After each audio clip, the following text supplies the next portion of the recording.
Les pertes matérielles dues aux catastrophes ont été estimées à plus de 300 milliards de dollars par an. C'est ainsi que l'on mesure les conséquences des inondations, séismes, sécheresses et tempêtes, par leur coût économique. Mais ces chiffres ne racontent pas toute l'histoire. Ils représentent avant tout les pertes de ceux qui sont suffisamment riches pour perdre beaucoup, et ils masquent l'effet sur les plus pauvres, ceux qui ne possèdent presque rien. Quand une catastrophe se produit, les plus pauvres paient le plus lourd tribut.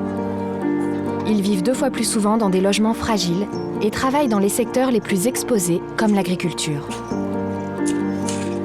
Ils n'ont pas accès au même soutien, familial ou public, dont disposent les plus aisés. Après la sécheresse des années 80 en Éthiopie, il a fallu une décennie pour que les paysans pauvres retrouvent leurs conditions d'avant la crise, qui a affecté une génération entière d'enfants. Si l'on ne s'intéresse qu'à l'impact monétaire, les investissements pour réduire les risques iront principalement dans les zones les plus prospères. Pour mieux choisir nos priorités, il faut une meilleure mesure de l'impact des catastrophes. Une mesure qui prend en compte la vulnérabilité des plus pauvres. En utilisant une telle mesure, on réalise que le coût moyen des catastrophes représente 500 milliards de dollars par an, et non pas 300 milliards. C'est 60% de plus.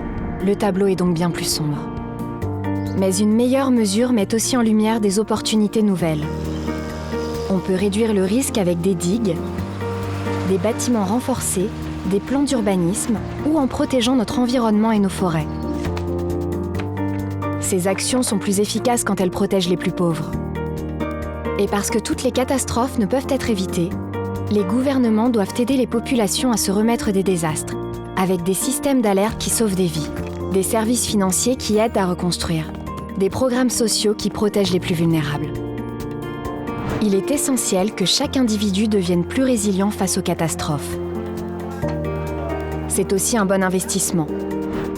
Ces mesures créeraient 100 milliards de dollars de bénéfices par an.